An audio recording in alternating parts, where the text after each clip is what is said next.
Enough already of the dirty campaign against Venezuela. Enough. Any military force in the world knows the power of the IglaS, Russian anti-aircraft missile. And Venezuela has no more and no less than 5,000 IglaS.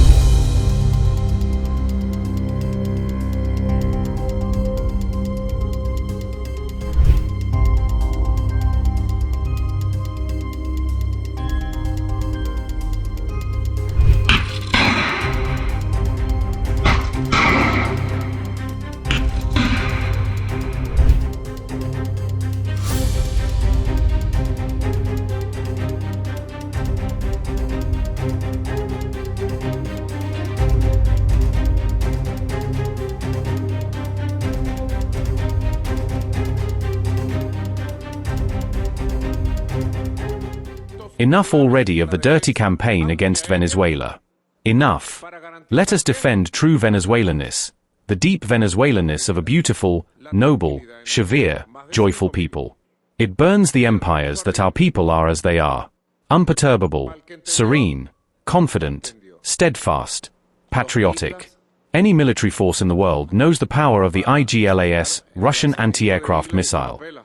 And Venezuela has no more and no less than 5,000 IglaS in key anti-aircraft defense positions to guarantee what? Peace, stability, the tranquility of our people, more than 5,000, and the ranch burning.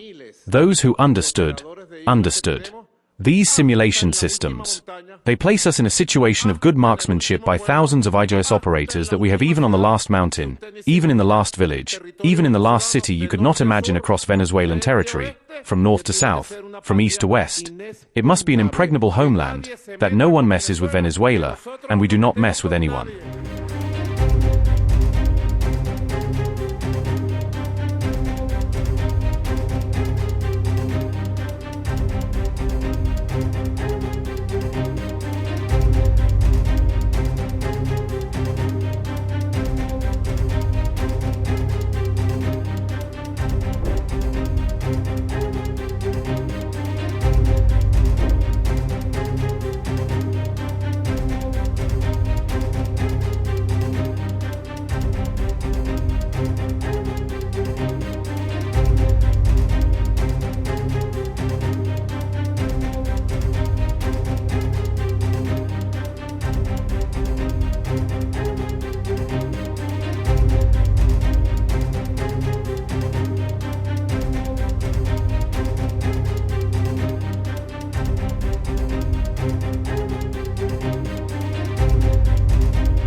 On the drug boost, right, the Eastern Pacific. Yeah. Explain to us what that was about, how it was conducted. Yeah, sure. Well, they had one today in the Pacific. And the way I look at it every time I look, because it is violent, and it's amazing that the weaponry, that everyone is, they have these boats that go 45, 50 miles an hour on the water. And when you look at the accuracy and the power, look, we have the greatest military in the world. We have the greatest weapons in the world, and you see a little bit of it there. One shot, everyone dead center. And the only way you can't feel bad about it is you realize that you won't feel badly about it, is you realize that every time you see that happen, you're saving 25,000 American lives. Every one of those boats that gets knocked out is saving 25,000 American lives, not to mention the torn up families all over the country. And whenever I see that, I say to myself, I just saved 25,000 lives. I will say that there are very few boats traveling on the water right now. Actually, that includes fishing boats, that includes any other kind of boat. But there are very few boats traveling on the water. So now they'll come in by land to a lesser extent, and they will be hit on land also.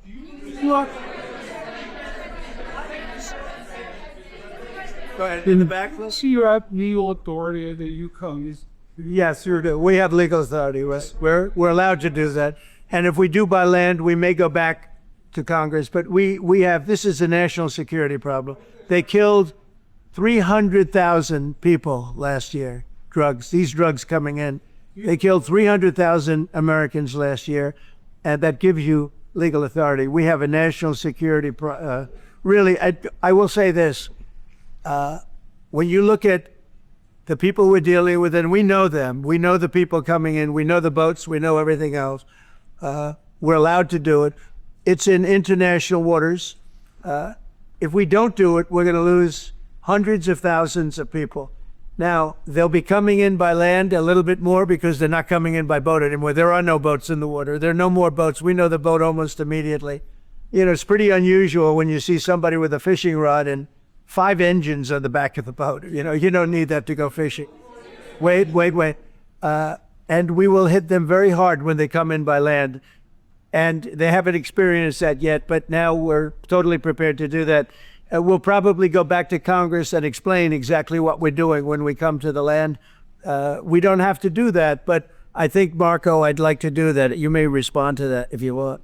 Yeah, well, I mean, the question is, bottom line, these are drug boats. If people want to stop seeing drug boats blow up, stop sending drugs to the United States. It doesn't matter. It's in the United States. Well, these are all in international waters. The boat. You're spraying in the United States or well, that's a different matter. Now you're talking about a law enforcement matter. In this particular case, there are people traveling on international waters headed towards the United States with hostilities in mind, which includes flooding our country with dangerous, deadly drugs. And they're going to be stopped. And that's what's happening. And in the case last week, you saw there was a submarine. It was a submarine. It was a submersible. That's a drug boat all the way through. We know what these boats are. The president just said it. We track them from the very beginning. We know who's on them, who they are, where they're coming from, what they have on them.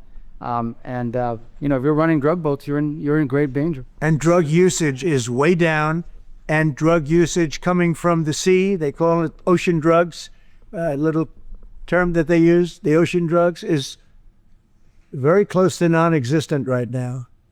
I wouldn't want to be in one of those boats heading away. You know, they're driving happily to destroy the lives of people, and that's the end of them. So the ocean drugs and the sea drugs by sea, they call it also, that's almost down to nothing, as you can imagine. So they continue to come in by land at a little bit less because they see something is going to happen. They don't like it. They see something, and they're right. Something very serious is going to happen, the equivalent of what's happening by sea. And we're going to Congress just to tell them what we're doing, just to keep them informed.